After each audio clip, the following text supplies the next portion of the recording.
day everyone, good day ma'am. My name is Karla Siuagan, your student nurse for today's return demonstration, and I'm going to perform physical assessment, which are the skin, the hair, nails, eyes, and mouth assessment. So before I'm going to perform, I need to introduce myself to my patient, and of course I'm going to identify or I'm going to verify my patient's identity.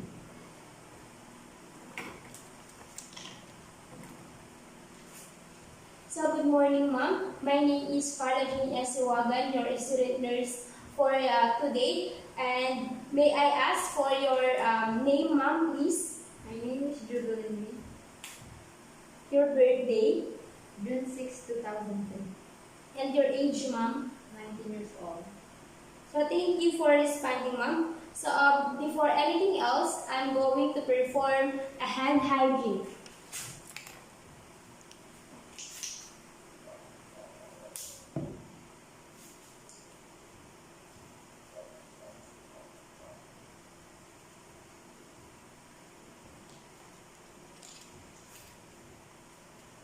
And after that, provide privacy for our patient. Ma'am, do you want me to close the door for we have para magkaroon po tayo ng privacy? Yes, please.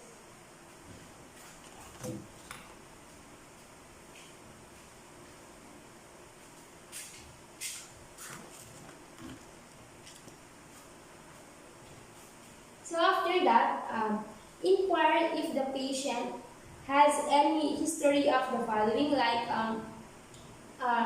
recent use of hair dyes. Ma'am, gumamit po ba kayo ng kulay ng buhok? Hindi pa po. Nagpa-curl or kaya nag-face plate po ba kayo? Hindi rin po. Natural niya na po na kulap ito. So, meron po ba kayong hair disease or yung pagkalagos ng buhok, ma'am? Hindi rin po. Wala, hindi ko pa po naranasan. Okay, ma'am. Thank you po. So, after that, inspect the evenness of growth over the scalp. So, ma'am, may I touch your hair po? Yes po.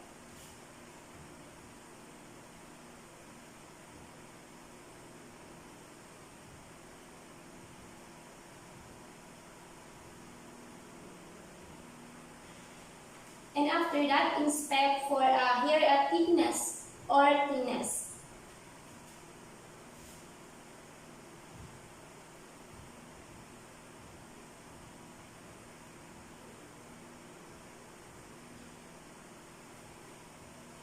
We have also to inspect the hair texture.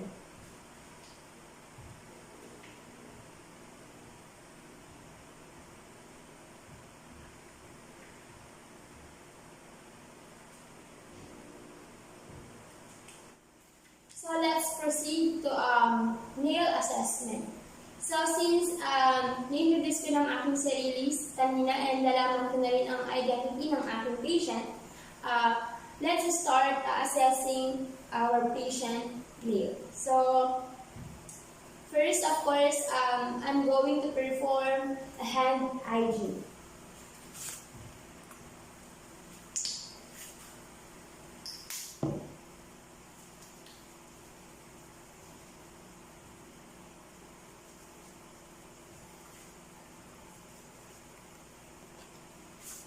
And since na-close ko na yung door and yung curtain, I'm going to ask our client for any history of the following. Like, ma'am, nagkaroon na po ba kayo ng diabetes mellitus or peripheral circulatory disease? Hindi naman. Okay, ma'am. How about previous injury po? 2 months ago po, yung nasugatan lang po yung kamay ko, pero maliit lang naman po. Okay na po ba siya ngayon? Hindi na po siya masakit? Natuyo na naman po. Okay na po siya. Okay, ma'am. How about severe illness po? Like, yung about, parang naano po yung kuko niyo po? Hindi Dun po. ko naman ma-update. Thank you po. So, after that, inspect fingernail plate shape to determine its curvative and angle. So, ma'am, is it okay po if I touch your nails po? Sure.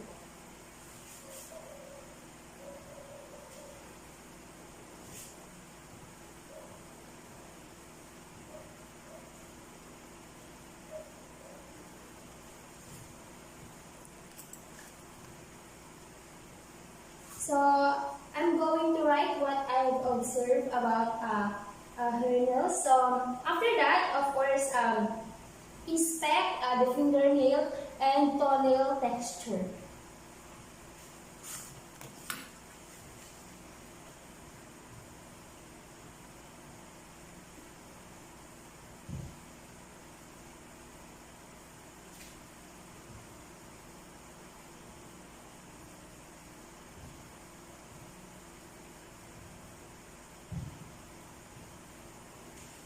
Thank you, ma'am. And of course, after that, inspect fingernail and toenail bed color.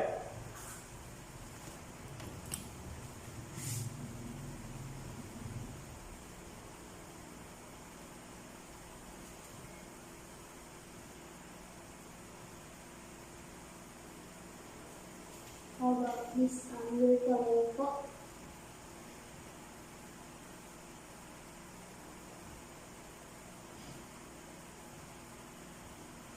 Thank you.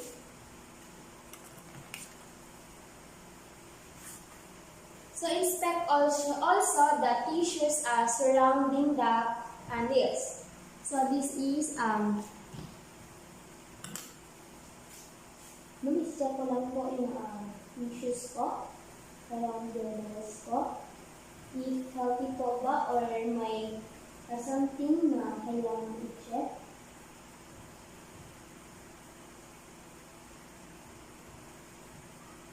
And also your toenails po.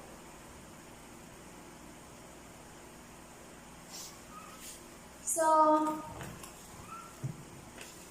our patient's bed color is pinkish. So, nung na-switch ko siya or na-pitch ko siya,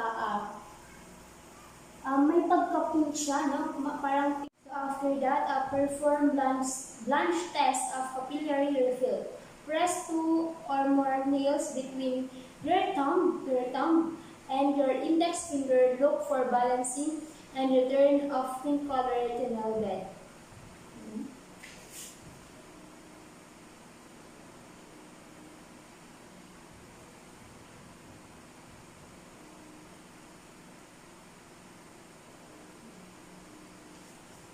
So we're done with our nail assessment, and before we end, document findings in the client record using forms or checklists supplemented by narrative notes when appropriate.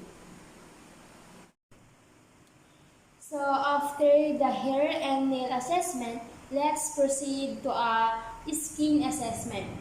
So before we start, we have to, of course, perform hand hygiene. Since ibang parte ng katawan ang mali nating mahawakan, kailangan dapat malinis ang ating kamay.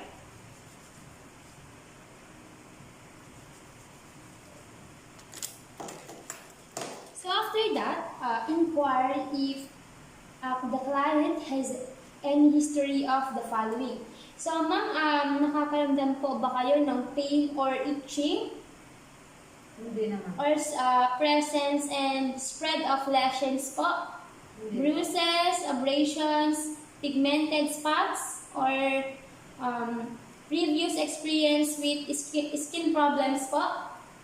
Nung kamakailan po, parang namamantal po siya at makati. And sa family history naman po or family members nyo related systematic conditions po or kaya use of medications, lotions po, home remedies po. Okay, ma'am. So, after that, after we inquire or we ask our patient, we need to inspect skin color. So, ma'am, maaari po bang hawakan ng iyong kamay? Sure. Yes po. So, gagamit po tayo ng pen light or para po makita or ma-identify ang ating skin color.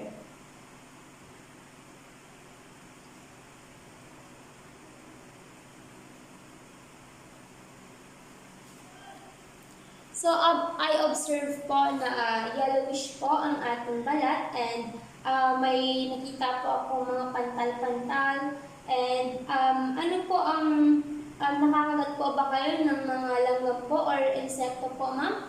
Yes po, and minsan po pag hindi ko po hiyang yung sabon na ginagamit ng papanday-panday. Okay po, ma'am.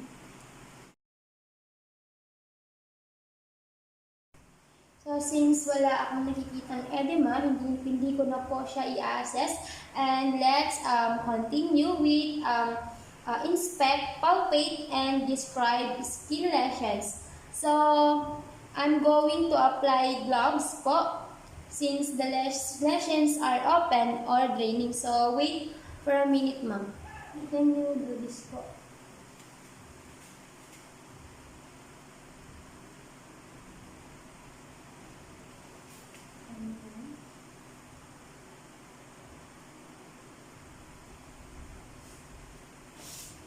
So after that, observe and palpate skin moisture using my dorsal part of my hand.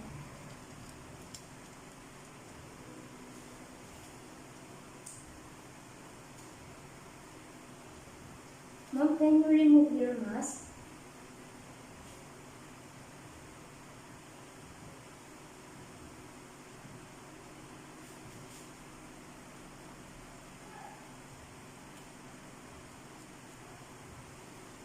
Also, we need to palpate skin temperature, compare the 2 feet and the 2 hands using the back of our hands. Ma'am.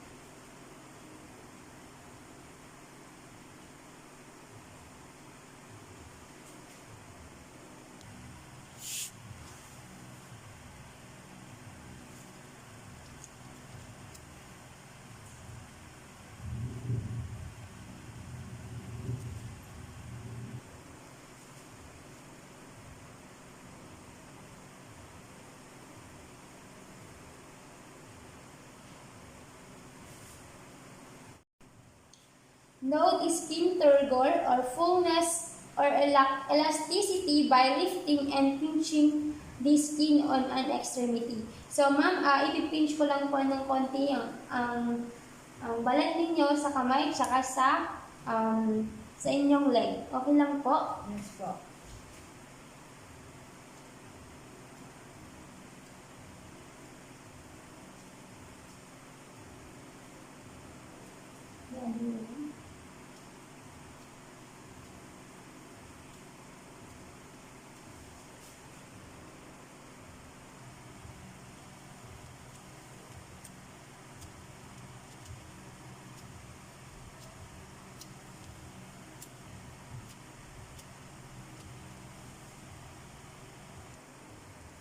And then after that, document findings in the client record using forms or checklists supplemented by narrative notes when appropriate.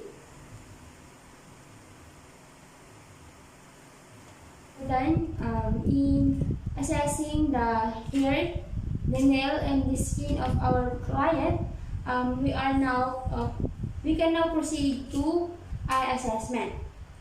So since naipakilala ko ng aking sarili sa nakaraang assessment natin and kilala ko na din ang ating pasyente, tuloy-tuloy na tayo sa ating step, which is tanungin ang ating pasyente kung nakakaranas ba siya ng symptoms or any of the history na aking itatanong sa kanya.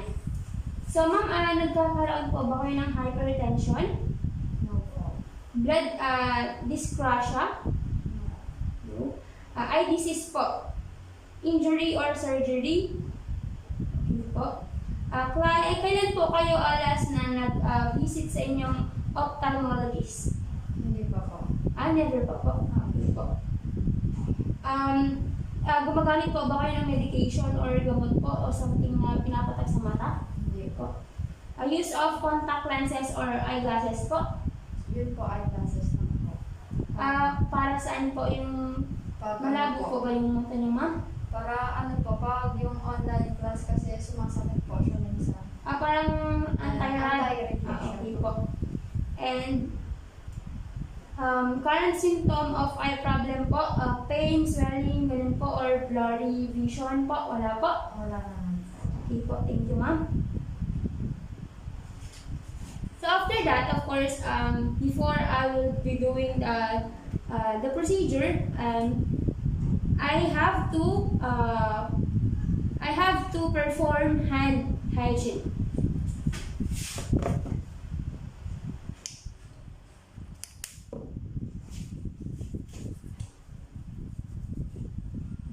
I need to wear my gloves.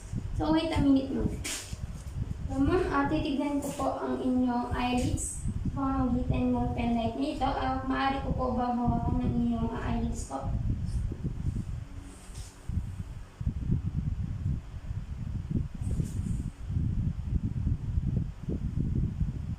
Itaas po.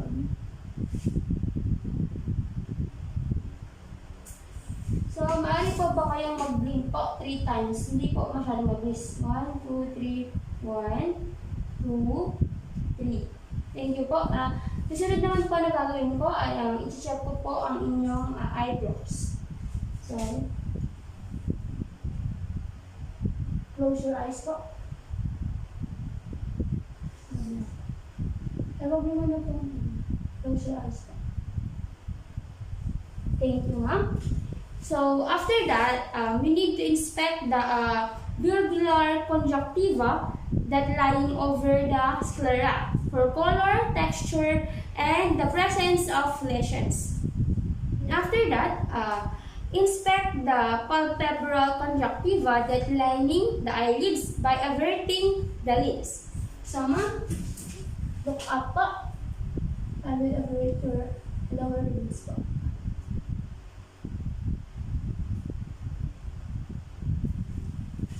So, thank you so much po.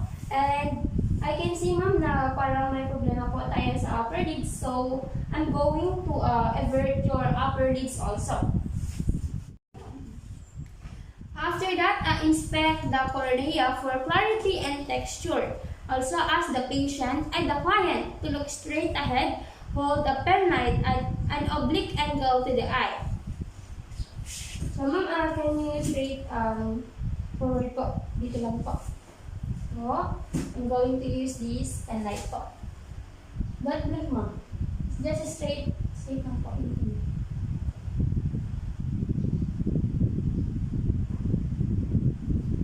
Ganda lang po rin yung ma'am. So, thank you po. After that, perform the corneal sensitivity test to determine the function of the fifth ciliary nerve. So after that, inspect and palpate lacrimal gland using my index finger. So ma'am, can you close your eyes po? I'm doing this po para ma-inspect kung may edema po tayo.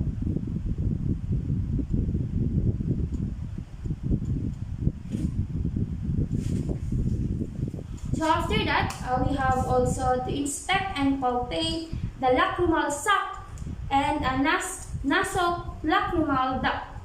So I'm going to inspect her lacrimal sac and nasolacrimal duct using my tip of my index finger.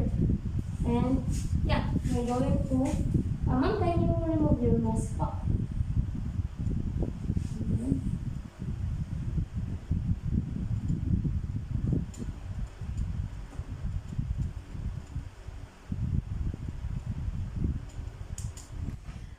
after that, inspect the cornea for clarity and texture. Also ask the client to look straight ahead, hold a pen light at an oblique angle to the eye. So ma'am, can you straight forward po? Dito lang po. So, I'm going to use this pen light po. Don't blink ma'am. Just straight lang po.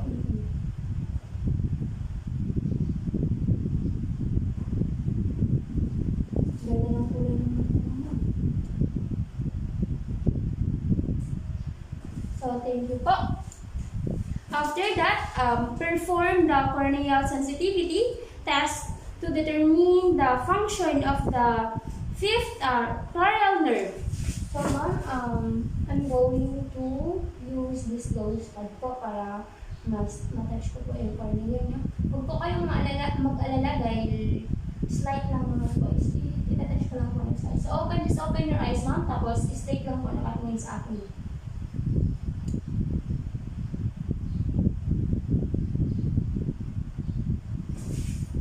Kabila po.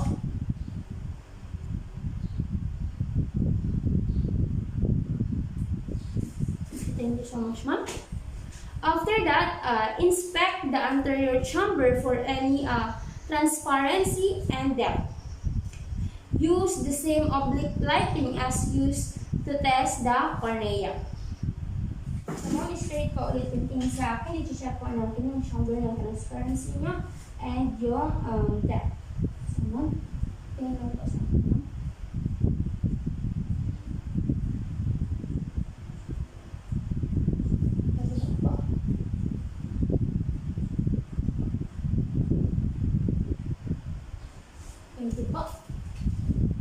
So next is inspect the pupils for color, shape, and symmetry of size. A pupil charts are available in some agencies, but since wala tayong pupil charts, we need to I just need to check or to inspect the color, shape, and symmetry of size. So, going to use again this pen light para mag-check yung color, shape, and symmetry ng eyes. So, ma'am, sa akin natin tingin. Yan po.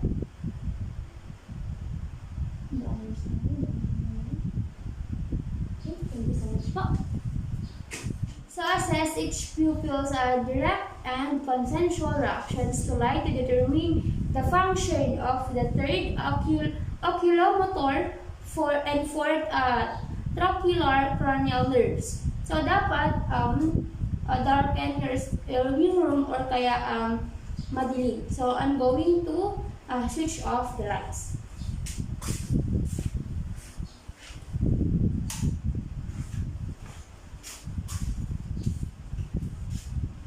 And then after that, ask the patient to look straight ahead.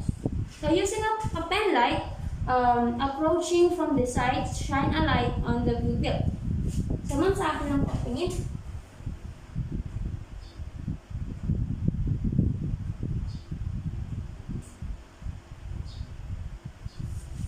Thank you so much po. So, observe the response of the illuminated pupil. It should constrict or a direct response. Shine the light on the pupil again and observe the response of the other pupil. It should be constrict or consensual response. So I'm going to light this pen light po sa inyong pupil.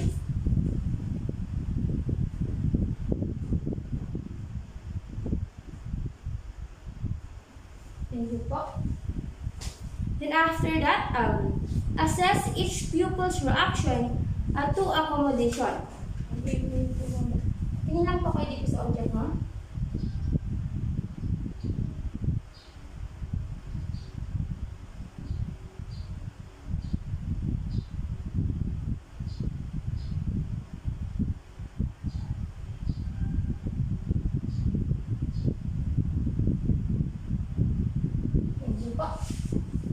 So let's proceed to assessing the visual fields. Assess peripheral vision fields to determine the function of the retina and neuronal visual pathways to the brain and second, cranial nerves. Dapat yung client natin is nakaupo, nakaharap sa ating with the distance of 60 to 90 centimeter or 2 to 3 feet. So, ma'am, can you cover your eyes po using this? Ito po, yan.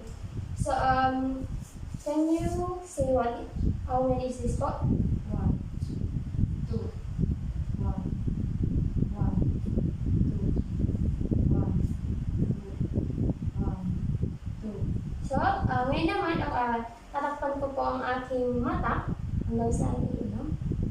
Yan. How many is this? 1, 2, 1, 1, 2, 1, 2. Thank you po. Ma'am, tingnan po kayo dito, ma'am. Ma'am, saan niyo po unang nakitang na gumalaw po ito? Sa right po. Thank you po. Straight lang po sa akin, ma'am.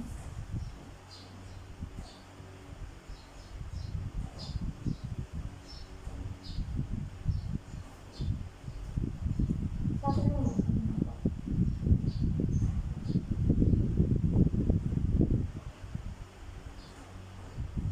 Thank you po. So next is extraocular muscle test. Assess 6 ocular movements to determine eye alignment and coordination. These can be performed on clients over 6 months of age. So ma'am, tatayo lang po ako dito and itong pinake na po ito, susundan niyo po ito sa pamamagitan ng inyong mata. Huwag niyo pong igalaw ang inyong ulo po.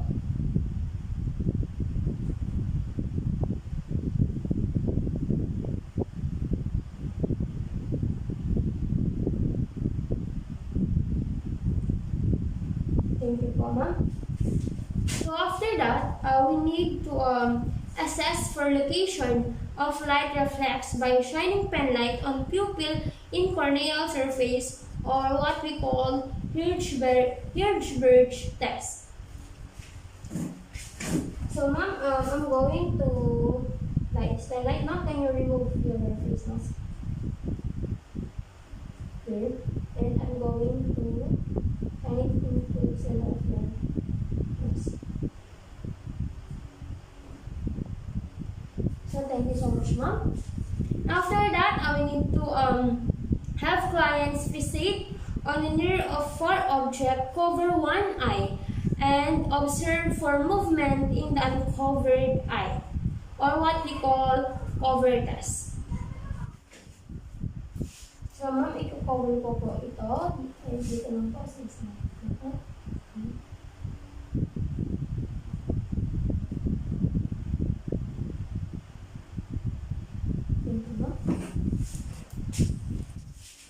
So after that, let's proceed to visual acuity.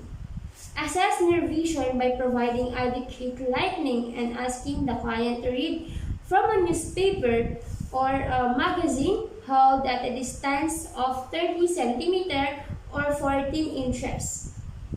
So ma'am, can you read this po? 14 inches away.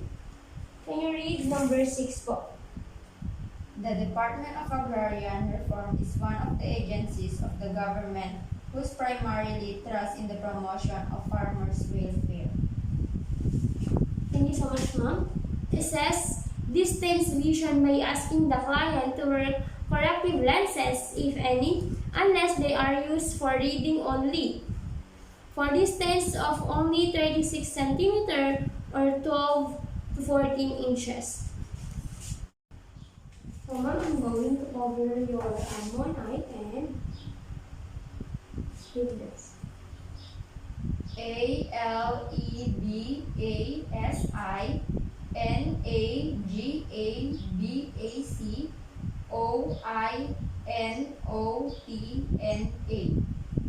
So the other side.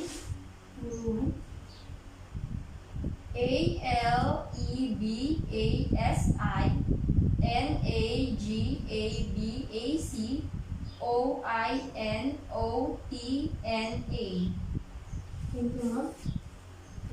So, ngayon naman, ma'am, basahin niyo po without any cover of your eyes. ALEBASINAGABACOINOTNA. Thank you for that, ma'am. So after that, I'm going to record the reading of each eyes and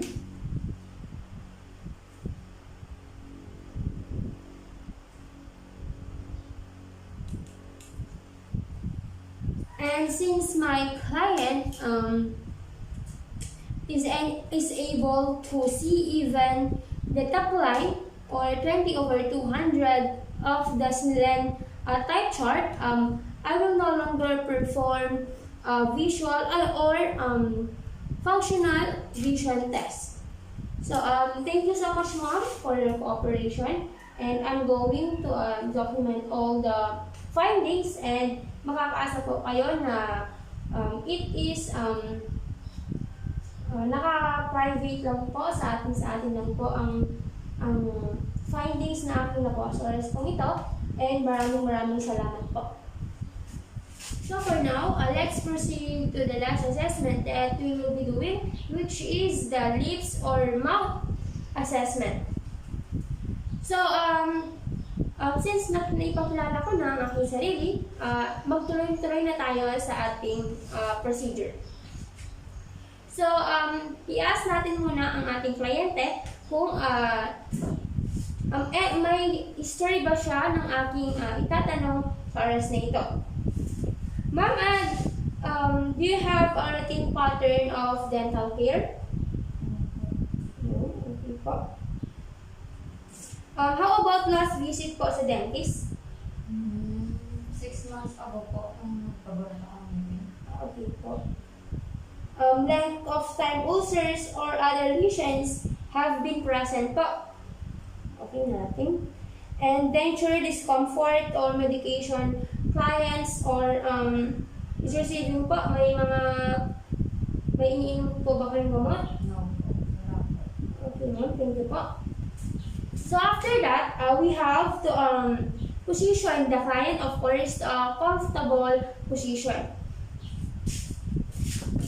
So since our client is seated comfortably, I have to perform hand hygiene to prevent any infection since hahawakan natin ang labi ng ating pasyente.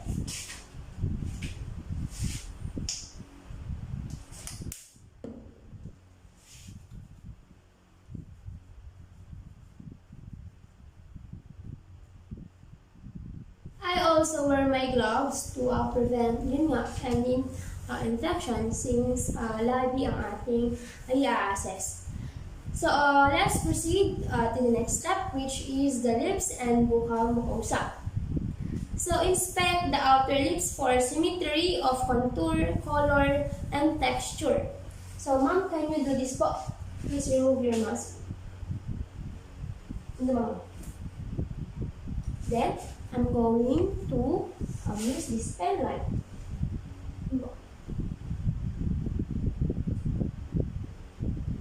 So thank you so much, ma'am. After that, inspect and palpate the inner lips and buccal mucosa for color, moisture, texture, and the presence of lesions. So ma'am, just relax your lips po, and I'm going to touch your lips na po.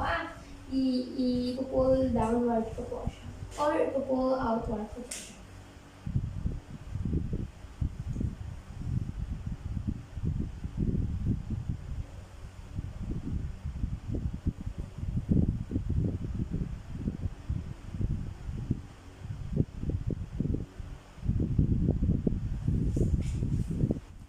So next is teeth and gums. Inspect the teeth and gums while examining the inner lips and buccal mucosa. Now I'm going to check your buccal mucosa and open your mouth po.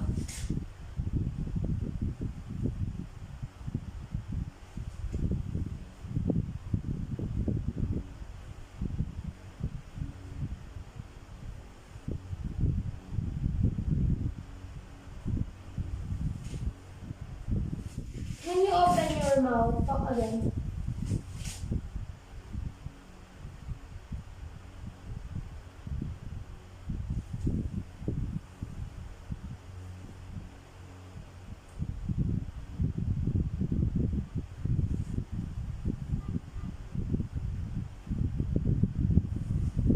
And then, open your mouth again po.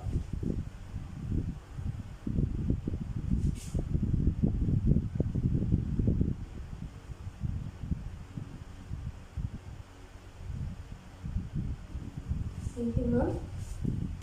Since wala naman ako nakikitang worn areas or something na sama or sugat sa kanyang labi, I will no longer assess and then or inspect the dentures. So, ma'am, can you ilabas mo po ang dila mo? Yung babang-baba. Sige ba?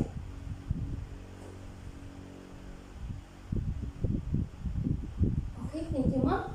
And then, of course, inspect or assess for tongue movement. Ma'am, pwede niyo po pang gawin na, ma'am. Taas po. Taas, baba.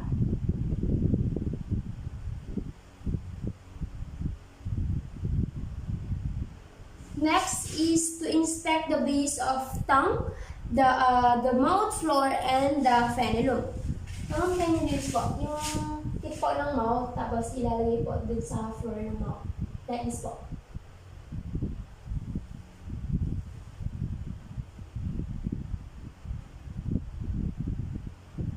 Okay po, thank you po. And after that also, palpate the tongue and floor of the mouth and any nodules, lumps, or exfoliated areas. So, I'm going to use this gauze pad po para mahawakan natin yung tongue ng ating pasyente. Can you ilabas niyo po yung dila niyo po? Ilabas niyo po po.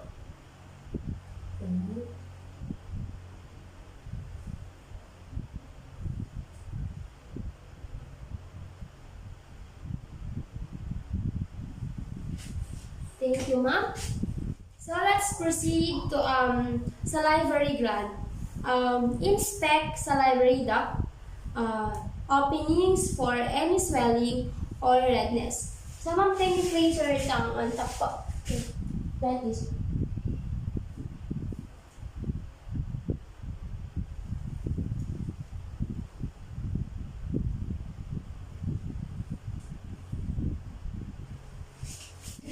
So let's proceed to palates and uvula. Inspect the hard and soft palates for color, shape, texture, and presence of bony prominences. So, ma'am, can you take then open your mouth? Your mouth. And remove this mask. Wide open.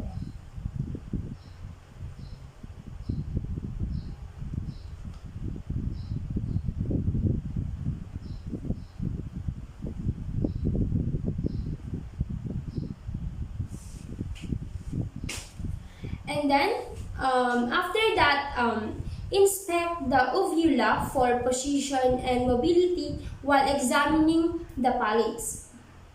So, ma'am, can you do this and open your mouth again and say, like,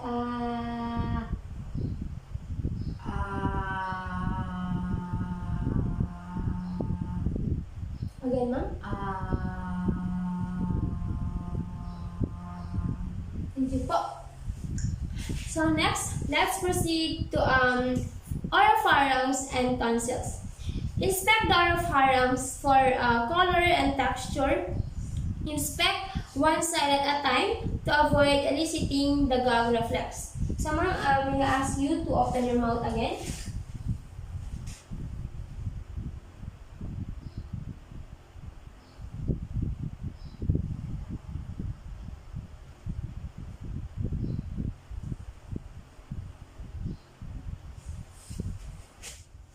So next is inspect the tonsils behind the hoses for color, discharge, and signs. Can you open your mouth, please?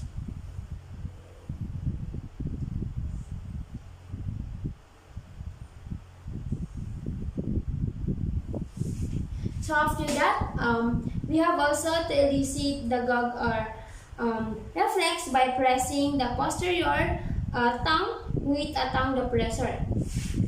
Tama?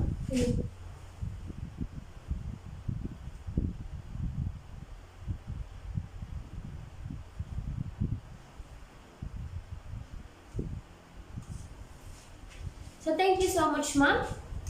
And after all the procedures that we did, we will have to document the findings in the client record using forms or checkpoints supplemented by narratives when appropriate. So thank you so much for cooperating, ma'am.